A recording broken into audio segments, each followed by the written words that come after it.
So integration and alignment.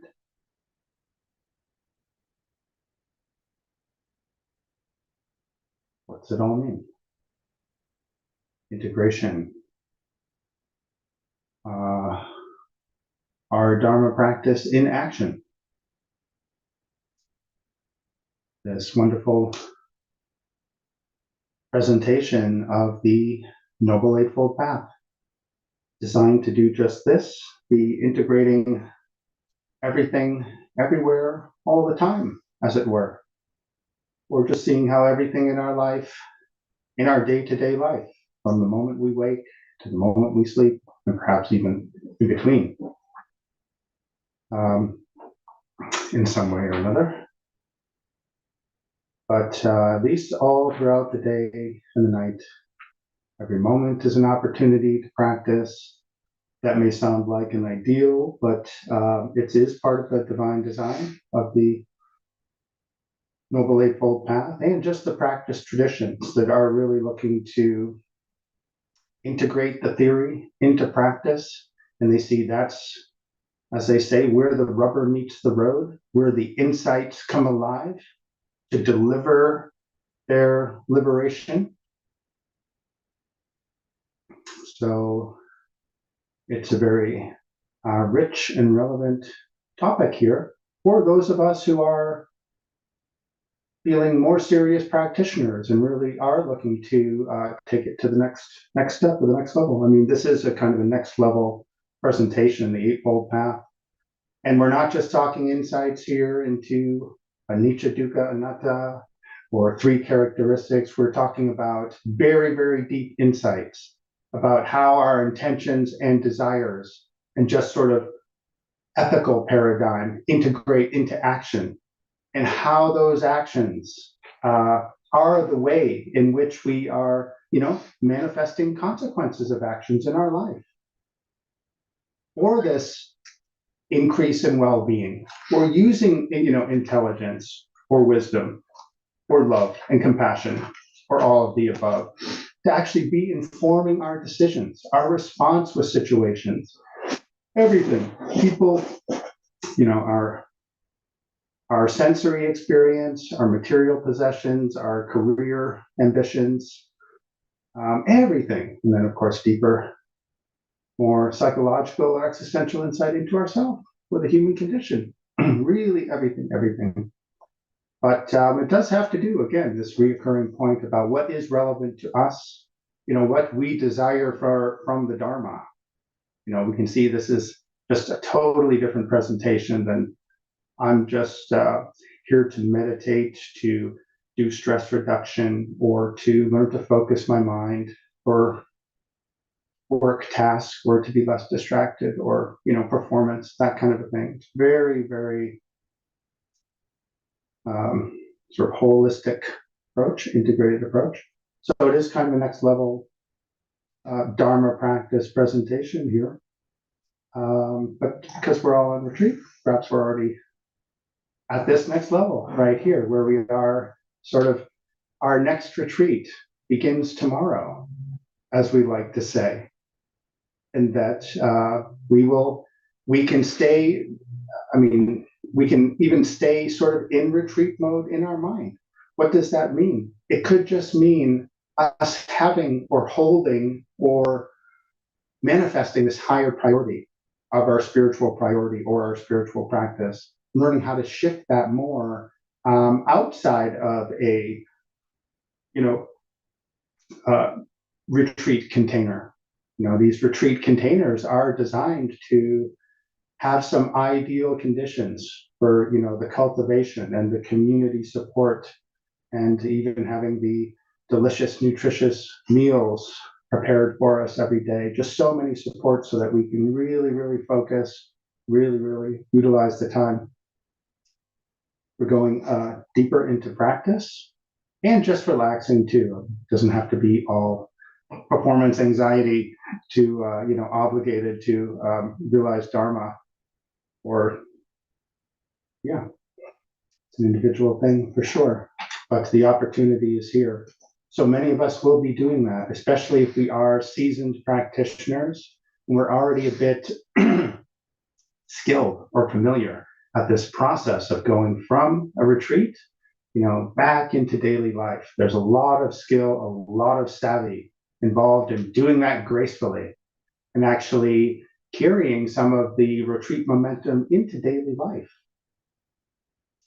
That is very much a skill in itself, which often just takes experience going back into daily life, crashing again or indulging again. It's just, we can relax the restraints, and there's a little post-retreat euphoria, which is natural. So usually you celebrate in one way or another, but we just want to be sure we're reinvesting a lot of that good retreat momentum. And we've actually, to whatever extent we have been going deeper into practice here, we have been lifting up everything. Upliftment, it's called, where we're uplifting our understanding and our inspiration. We're uplifting our love and compassion. We're uplifting our understanding and insight. This is the way they speak about it. Everything gets uplifted when we sort of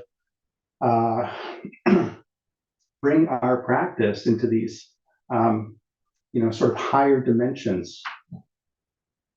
It can change our perceptions about everything. I mean, actually, they say, yes, your intentions, your perceptions, your desires, your wisdom and your compassion, all these major, like our most treasured resources that we have inside, really begin to lift up and can perceive the world differently. So for those of us who notice that, we'll be paying special care. What were the conditions on the retreat which seem to support that kind of upliftment, or the more clarity I'm having, or the more heart opening I'm having, and then bring some of those skillful means. Or as we've been saying, like focus on the causes, just beginning to see which causes and conditions have been a support for, more clarity about practice, or maybe feeling more diligent because I do have a more sort of sense of purpose or sense of meaning because I have been focusing on that, or tuning into my conscience. So even just paying special attention to what qualities or features of the retreat container have really been supportive for me. Maybe just the quiet time has been such a relief and so much self-care, or maybe the intentional community containment where we are all keeping precepts. We do feel safe and we do feel like wholesome. We're free from remorse, that our actions are wholesome and skillful, keeping these precepts. We can see that's a wonderful support for my practice, and it's very uplifting and very aligning and clarifying. So part of this day, this last full day of a retreat, is a good opportunity to be reflecting in some of these ways, just taking a bigger picture overview of the retreat process, maybe looking or reflecting back on our journal also, or our notes. Any of us who have been taking notes, and go back to the early days and see what was showing up there. Again, things which seemed to be really big deals might have actually subsided now, or new priorities have sort of stepped in to outshine them, that kind of a thing. A lot of this shifting of values and priorities can happen in a short time, like a 7-day retreat as well, or one sitting session for that matter. But there can be bigger shifts, more kind of minor shifts, incremental, like the simile of the drop by drop you fill a bucket, or another simile, which is like it's like being out walking in the fog. You don't get wet all at once, but after a while, suddenly you notice you're drenched. Also from the Zen tradition. That's actually a simile for enlightenment, combining the sudden with the gradual enlightenment. But we may notice just in Dharma practice that some of these themes, we do sort of absorb them through osmosis. They don't really come through a sudden, crash bang insight.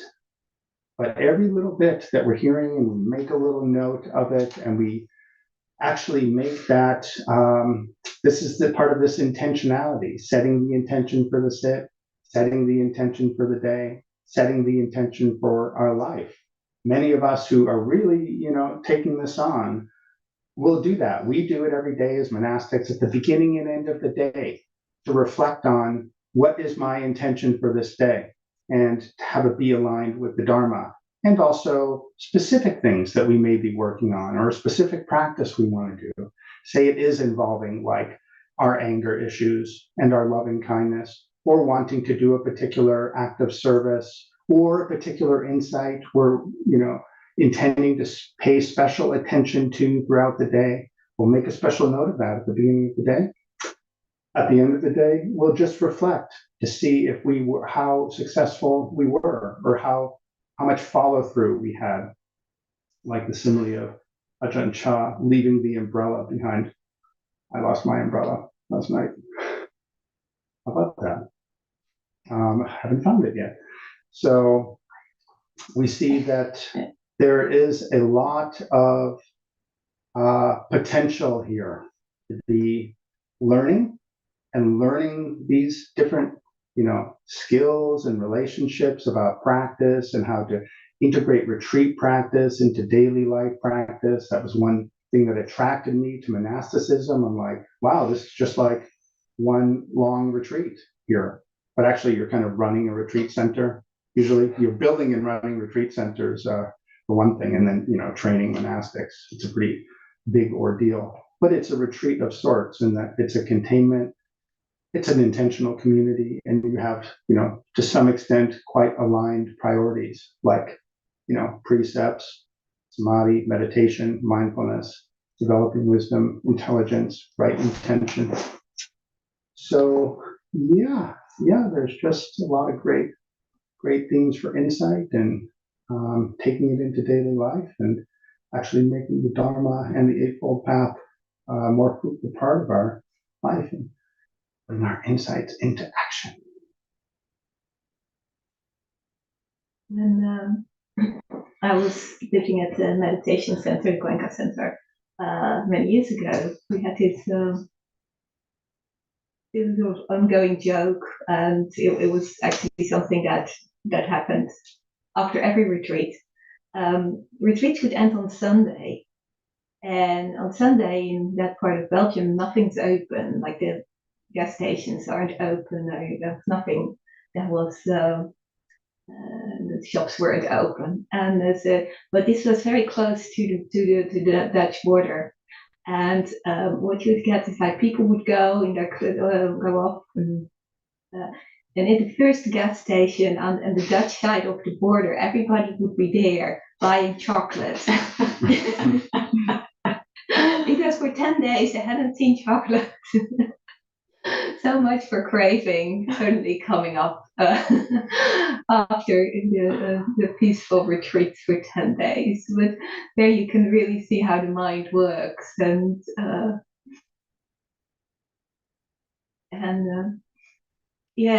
Eightfold Noble Path is in a way it's something that's one step after the other. So it's starting with the right view. On another level, it's sort of a spiral going upwards. And you start the sort of right view with an intellectual understanding of what right view is. So listening to Dhamma talks, studying suttas, etc., all these things. And then this right intention starts to arise. It's like, hey, there's something in this. I really want to practice this. I really want to understand this more. And we start to also practice things in daily life. So that's why the first steps of this path are not about meditation, but about the sila, the morality of how to do things. And then eventually come to the meditation, and through that whole path, we deepen our insight as well. We deepen every insight that comes up, that we understand how things are working. This right view starts to deepen as well, and that starts to feed back into that whole group again and again. So in that way, that's the way we are learning slowly from life. So it's not just sitting on the cushion, as Ajahn said. It's also about like everything that happens in life, and we will make a lot of mistakes in that as well along the way. But and we can learn from that. That's the whole point. It's not to beat yourself up about all the mistakes you're making, but to take these mistakes and see them as gifts and say, oh, hey, I've done something wrong here. How can I do this differently? How does this feel? And always coming back to how does it feel inside? How does that feedback of our feelings inside actually inform us of what is going on? And yeah, it's an ongoing process. It's not something that you do once. It's like, oh, I do this step once, first the right view, and I've got the right view, and now I do the next one. It doesn't work that way. It's an ongoing process of learning and keeping on informing that right view. And the right view, when we have, or the view, whatever views we have, but ideally the right view starts to in informing our perceptions, our thoughts. We call it the three vipalata, and that again feeds back into this view and starts to purify this view slowly. The these three. I have forgot the English translation of that. Vipalasa. How do you say it again? Distortions. Distortions, yes. Thank you. So the three distortions of the mind is often called, and there's a very beautiful article about that from Vicky Bodhi, and I'm afraid I lost it and can't find it anymore. But he very much explains how this cycle works, of how our perceptions, that the Buddha also said, are like a mirage in the desert. They're not really real. They're not. We're seeing something, but it might not. It's never the way we see it. Different people have different perceptions, and to be aware of that, and that starts to inform our thinking. And you probably will notice that there's times in your life when your thinking goes in circles, when you're thinking about the same thing over and over and over and over again, like this broken record. And and then there's something there that you can pick up on, that you can see like, oh, what's really happening here? Why am I in this in this loop? What's going on? There must be, that's because this thinking is trying to keep on convincing this or strengthening our view. But there's something not right in that. That's why it needs to put in the energy constantly to strengthen that view, which is not the right view.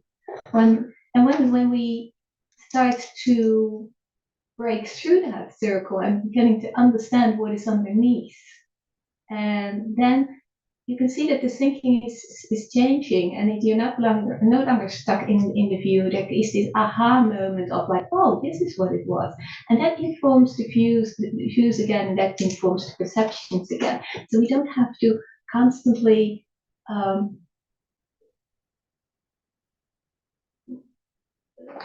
trying to convince ourselves almost of what's going on in the mind. So of what is right and what's wrong. But we can see it at some point. It's like, okay, as long as we're in this circle, it's the story I tell myself. That story is not correct. And there's this beautiful song, I think, in Plum Village from Evelyn Bumpkins, The Story I Tell Myself. You don't know that one, okay. But there, she describes that process very beautifully. And she first asks herself, well, what is this story?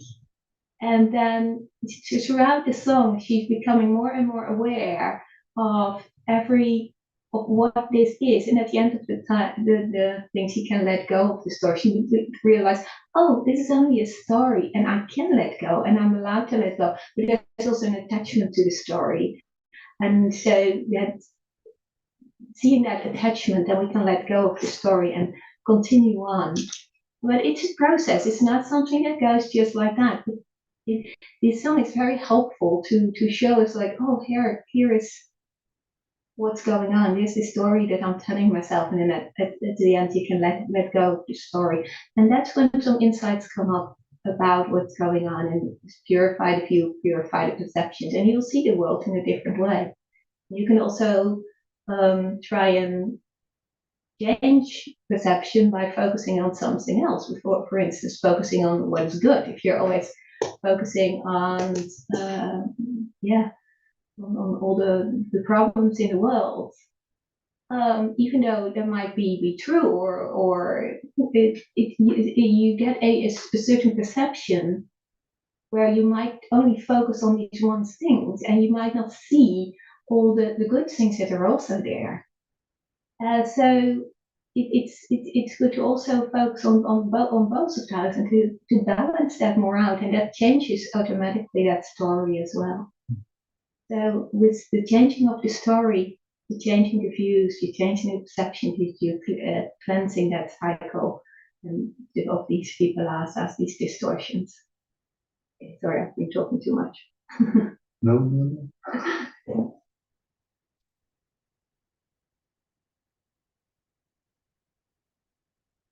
Yeah, that thinking about the retreat slowly coming to an end, and the change of mood of one's life,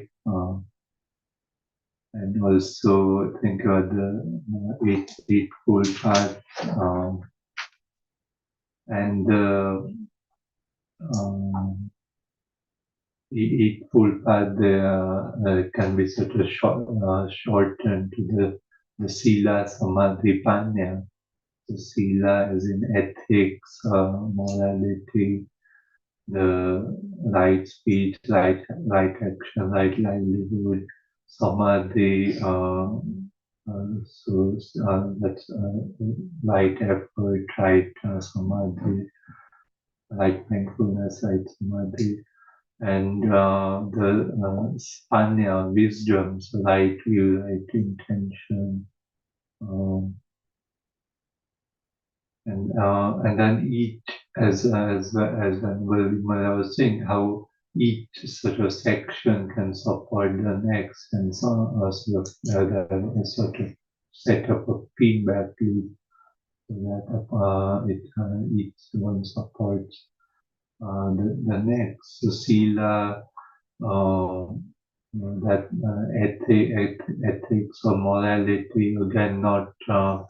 I think maybe I said on the first day, but not in a sense of like a moralism of, oh, one must be good and must be pure or something like that, but rather choosing not to act in ways, do action through body, speech, and mind that causes harm to oneself and others, and then that sort of lack of remorse that leads to that one's own mind state is not so agitated, and that allows the mind to settle, become more peaceful, like the pool of water, that if it's muddy and we can't see what's there at the bottom, but if we allow the sediment to settle, then we can see what's there. And so as sila gets developed, then that supports the development of samadhi, the mind becoming more peaceful. And the more peaceful it becomes, and the more clearly we can see again that relation between samatha and vipassana, like simile an image Ajahn Chah used of the machete to pick up. It's the edge of the blade and the back of the blade. They come together, so it's samatha and vipassana. As the mind is more peaceful, and as one can see more on more subtle levels how impermanence, dissatisfactoriness, or anatta oneself uh, might manifest in experience. And then that feeds into the development of wisdom. So one sees more clearly how one might be acting or thinking in ways that might be causing harm to others, or maybe speaking in ways that might cause harm, which before maybe we didn't really consider, or we did because that was just how we were habituated to speaking or thinking, and so we can see how our actions might cause harm in more subtle ways. So then that feeds back to the sila, then we can refine our action further. And then so further we refine the sila, it's like supporting samadhi. That's a positive feedback to loop with each aspect supporting the development of the next, and then again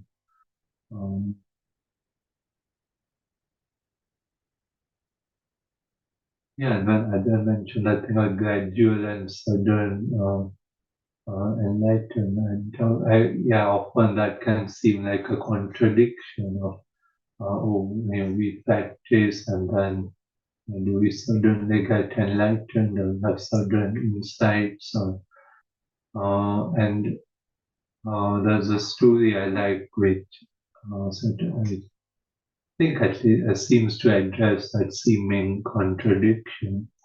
So it's like imagine if there's a dark cave, and then someone has told me that okay, there's a matchbox that's there somewhere in the cave, and they describe where to go to find it. So then it's completely dark, and we are searching for this matchbox, and then maybe eventually we find it. And then, but when we light the match, and immediately it illuminates the whole of the room or the cave. So I like that because when we say do practice like meditation or like patient endurance or the things that those everyday practice, that's in one sense it's like searching for that matchbox.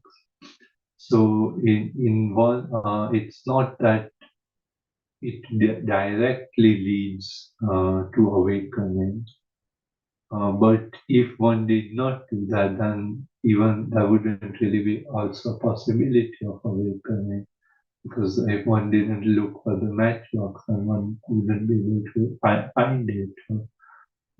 Then so it's that maybe the conventional and the ultimate, or the that sort of necessity of making an effort, and then any insight, like enlightenment that might arise. It's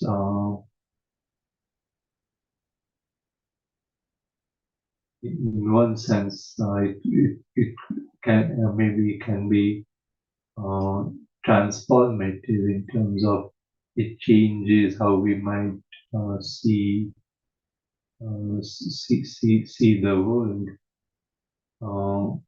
and yet also yeah, the image I just mentioned with walking through the fog, that also that there's a gradual transformation, or it's if there's a plant, then if we look at it day by day, it seems very much the same. It doesn't seem to be changing. But if we keep, looking after it, making sure it has soil, water, protection, then after a time we can see how it has grown.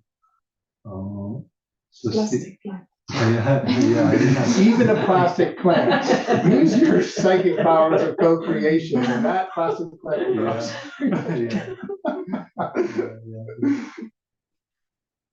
Yeah, that's the.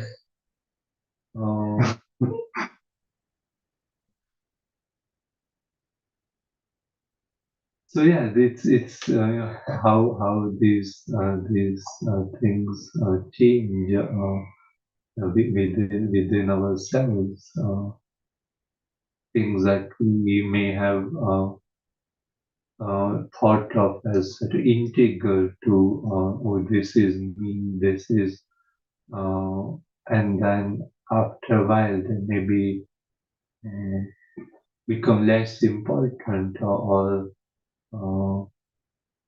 um, or drop away,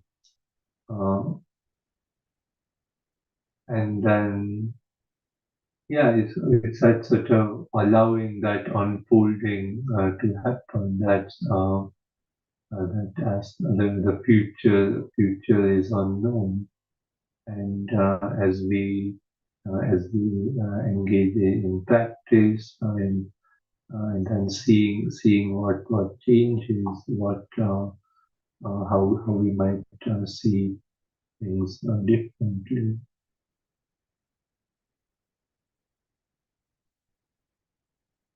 As they say, no event is either too small or too large to be including in our practice. So we may think, something as ordinary as the breath, or as ordinary as brushing our teeth,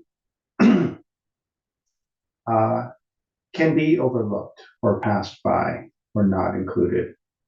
Ajahn Chah has this famous, it's a Dharma talk, and they're very earthy in the Northeast Thailand, and it's called Toilets on the Way to Nibbana. And it's one of these, graphic descriptions, especially for monastics, to be ruthlessly including everything as an opportunity for practice. And so even just beginning to, it really does become impressive and amazing. We're talking about this sort of integrated nature of the Eightfold Path, or mutually supporting aspect of Sila, Samadhi, and Panya. Ajahn Chah liked to use the simile of like a tripod here, which has the three legs, and that's like Sila, Samadhi, and Panya. And actually, if you pull one out, the other two will kind of collapse to really show the integrated nature of them.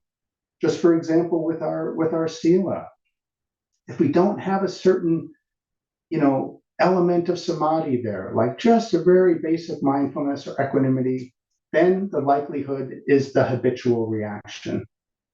So there's that little bit of mindfulness, or having some equanimity and being able to intervene and respond skillfully. And that's what precepts can help us do wonderfully. That's usually another big integration theme about whether it's the numerical precepts, of actually, keeping some formal precepts to help remind us about, various skillful conduct or unskillful conduct we might be prone to, or if we want to come up with our own that are more, sort of have to do with the meaning of the Dharma or how it's relevant to us, like doing an act of goodness every day, or, pausing if anger or aversion does arise, and actually bringing some reflection to it before we proceed. Just little kinds of precepts like that, just little practices that we're doing that can be directly related to our ethical conduct, especially. We can call those precepts, and we know in the Mahayana, they do become more, spirit-minded, and that may I be free from covetousness, or may I be free from ill will, and when actually taking that as a precept, or that may my intentions be, to help liberate beings and alleviate the suffering, like more sort of universal intentions. Those are also considered precepts. But precepts are just in some way helping to, establish a reminder somewhere where we can be integrating our practice into action. So this sort of tripod simile of the Noble Eightfold Path can become really impressive. As I had mentioned earlier in the talk, one of my initial insights was the wisdom component of ethics or sila. And it's even right there in the Pali term of like hiri ottappa, but also just the element of, say, mindfulness and equanimity, to be giving one the space to actually use an event or an opportunity to practice Dharma. And so one will begin to see more and more the sort of integrated nature or unification nature of the Eightfold Path. And they actually do phrase it that way in the Thai Forest tradition. When the Noble Eightfold Path unifies as one, that's when we are at the threshold of realizing Dharma. Actually, when those three, Sila, Samadhi, and Panya, begin to sort of unify in our mind stream or our heart stream in action, we're really on the threshold of some deeper Dharma practice and realization like that. So I always loved that. I loved the way it's presented as, a unification thing, and that sort of way we can watch it develop in our own mind, where we are seeing the ethical component of our intentions, like by body, speech, and mind, and how they have a sort of skillful, unskillful, wholesome, unwholesome, benevolent, or a bit degenerate quality to them. And that will be the ethical component of the intentions that are coming up in the body, speech, or mind, and as well the insight and the mindfulness, which are able to be there and witness it. So no event is too small to include. We will see brushing the teeth. There's a body here, with a skeleton, brushing the teeth which are in the skull, for example. I mean, that would just be like a body contemplation kind of thing, or just the maintenance of the body, or how many times have I brushed my teeth in this life already? Okay, a few thousands, tens of thousands, like that. There's a clock ticking here in the sense of time and the lifespan and this body and its birth and its death. That can sort of wake one up out of a sleepwalk through life without the near-death experience, or the dying parent, or just witnessing to the suffering in the world. We can just see, yes. Or if anyone does ever get a phone call, sorry to inform you, you have a terminal illness suddenly. Oh, really? Okay. That can be a wake-up call too, just to wake up one morning and discover you have a very serious illness. That can be a wake-up call. For someone who gets that, they might start to say, oh my gosh, this body is a ticking time bomb. We're not sure when it's going to go off. Sorry, dark mood on the last day of the retreat. But there's a question on death tonight for the Q&A. So maybe that will be related to that. But these are just the kinds of reflections, any and every reflection, where we're actually seeing what's happening and using it as an opportunity to reflect back on the Dharma. Like if you're cleaning toilets, excrement, it's a body part in the body contemplation. Or that was food yesterday, for example, and now part of it's become the body. I mean, there's just so many ways in which things get included. Or something might seem too big. Oh my gosh, I'm in the the thick of an emotional storm right now, well, just the basic mindfulness to say, I'm overwhelmed. One has become present to the dynamic event of an emotional storm, but one's not like fused with it and identified with it and abducted by it in the same way. So even if it doesn't resolve it, or one is clueless to use reflection or insight, or maybe one just needs to go for a run or a walk, but just that step into being aware and acknowledging I'm overwhelmed right now, and there doesn't seem to be anything I can do about it, is including it in practice. It's already a step into mindfulness, and sometimes just that step to bring the mindfulness awareness to an event is already bringing interest and curiosity to it, or a kind of a love and compassion to give it attention and to be present with it, just like we might be with a friend who's going through the same thing. Sometimes it's strange. Why don't we treat ourselves like we treat others? We want to be kind and compassionate with others. Sometimes we overlook that we could be treating ourselves that way too.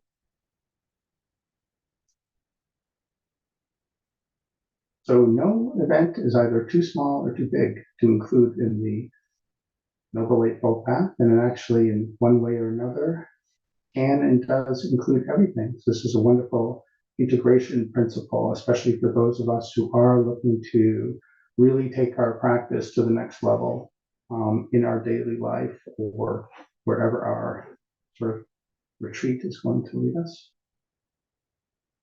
Yeah.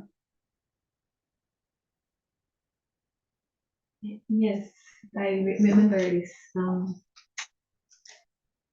simile that is recounted also in the Guanca tradition, is that we have like all these things in us that these obstacles that can occur in our practice, these sankara, they call it there, but it's like these mind states that are not always helpful, and there can be one of three kinds, and it's like a line drawn on water. So you can imagine, like, you draw a line in the water, it's gone straight away, right? So it's like they're not very important kind of things, but very small things that we don't get too hung up about. And there's a line drawn on sand, so that takes a little bit longer before that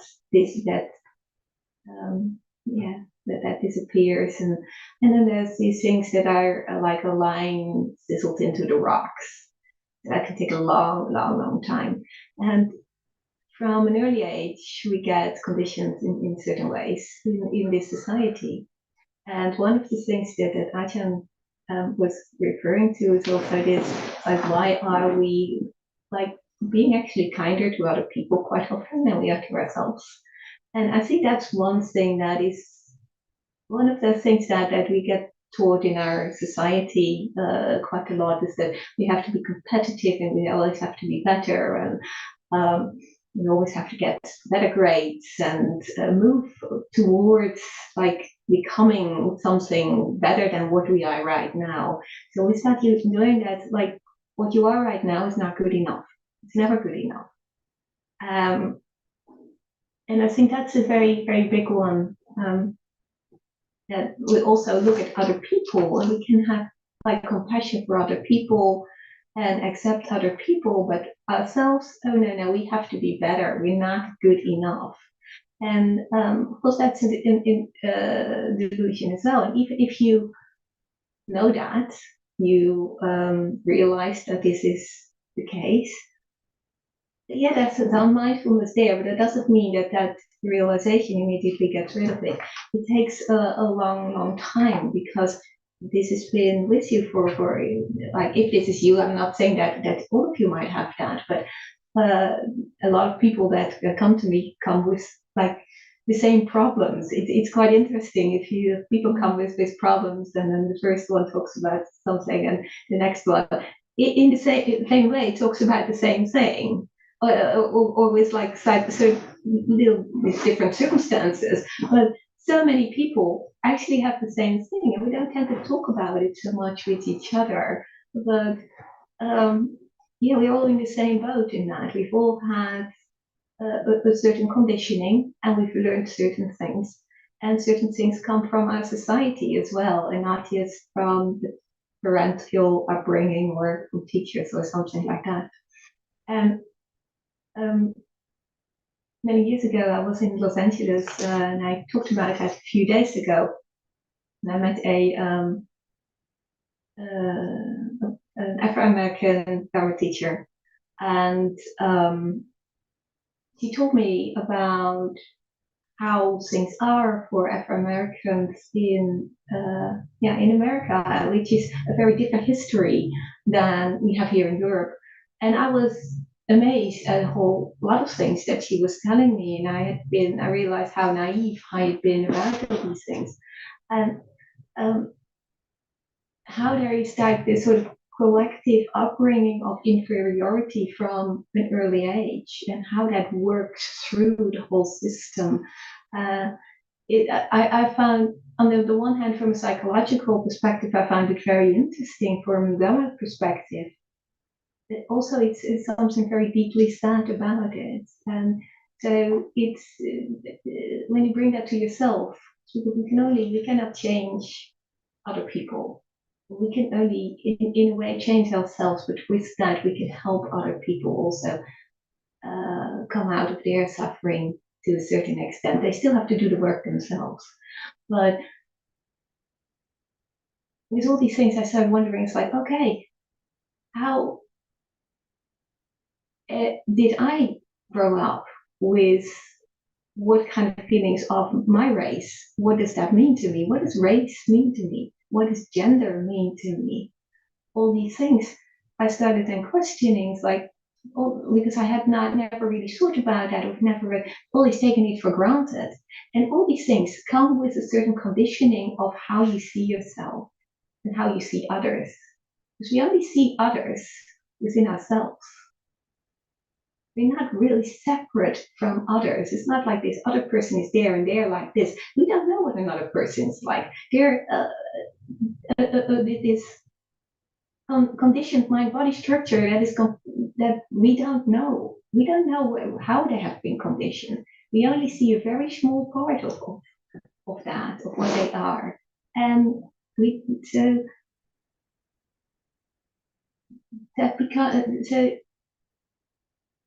first of all, of course, we shouldn't judge that, but we also only experience other people through the filter of our own perception.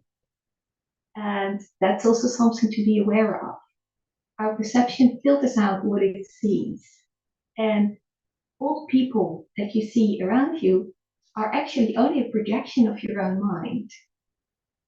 They're not the way you think they are. And when you start thinking about that, it becomes, it's very, it can open up so much just to see. It's like, oh, all this time I thought this person was like that and that person was like that, and I don't actually know what they are like. They are a projection of what's happening in me. I can only experience them through my five senses. I cannot experience them in any other way. So, and these five senses are being completely conditioned, and how I see things is completely conditioned by my the conditioning in my mind, the conditioning of my perception.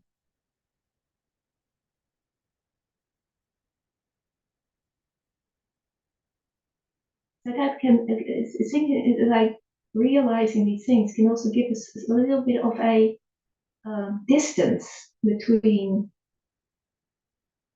and giving other people the benefit of the doubt. Like, well, maybe they're not the way we see them. Maybe they're not that way. One thing I noticed like many years ago is that people would come up to me and say like, "Oh, you think that I'm like this?" I was like, "No, actually, I don't." And there you can see that system. But it's so ingrained in us. We have to try and keep on bringing our mindfulness to that process, and to constantly bringing back our mindfulness and seeing how this conditioning is in ourselves. And there we can learn, and when we can learn to let go and be a better person. I'm talking too much, am I? Yeah.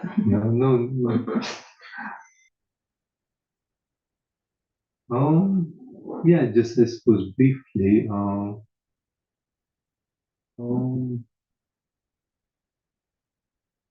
Yeah, but when I was saying about conditioning and society, this aspect of sila, on a sort of, just on the level of 5 precepts, is very sort of basic, as in, just not doing actions that sort of cause gross harm to other beings. But then on so many more subtle levels, how much harm we can cause through the way we think, the way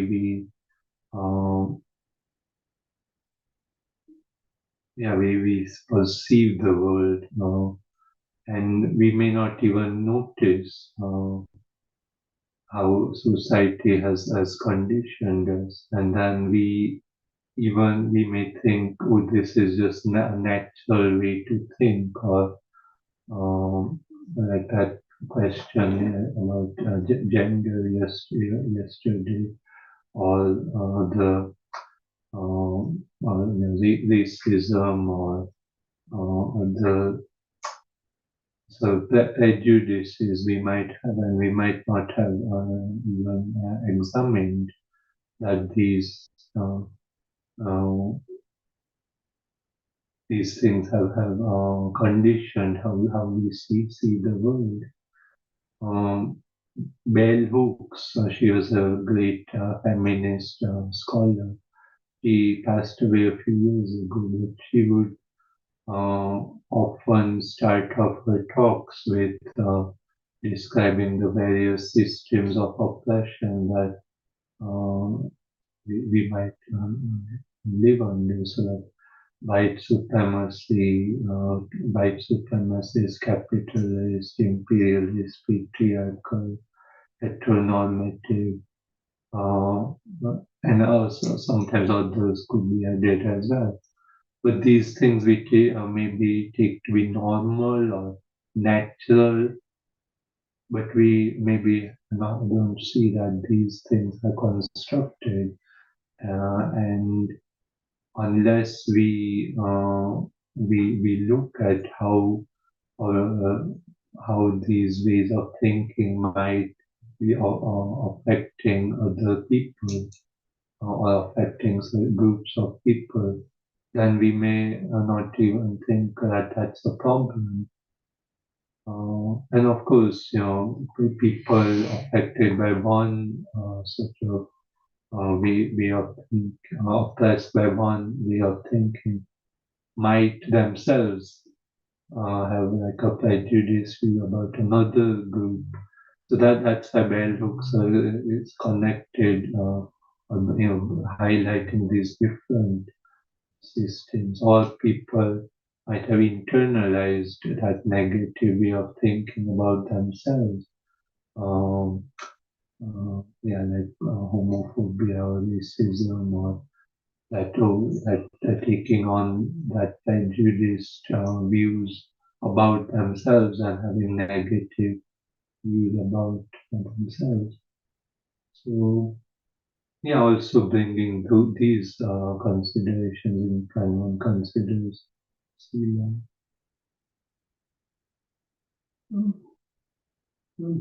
Let's rounding up here. This element of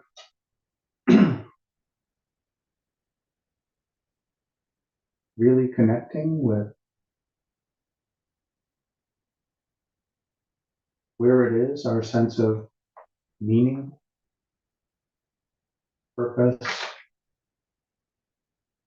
conscientiousness, happiness, where this is coming from, and getting a clearer connection to it, actually seeing that is what's informing us.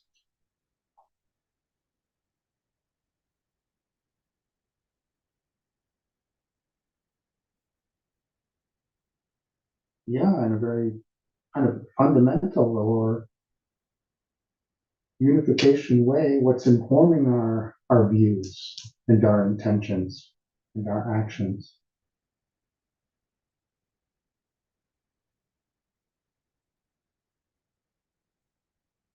So we can see we had this came up earlier in the retreat. We have the saying, desires are competing throughout the day, and the stronger desire wins. That's pointing us to pay special attention. What the element of not just desire and sense desire or selfish desire, but aspiration and longing, and even, very fundamental sense of seeking fulfillment and liberation. Those desires or aspirations are right there, informing our views, our meaning and purpose in life, our direction in life, what our intentions and actions are. So we do want to see this is perhaps the major element in the alignment is just having that be clear, and then bringing the others, especially the action, into alignment with that.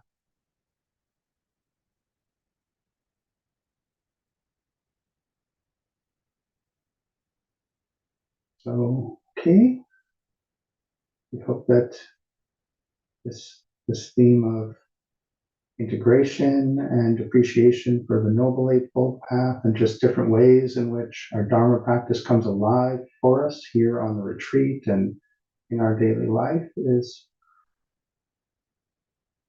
a fruitful theme for us. So we'll take an hour for walking and we'll reconvene at 12 for everything else.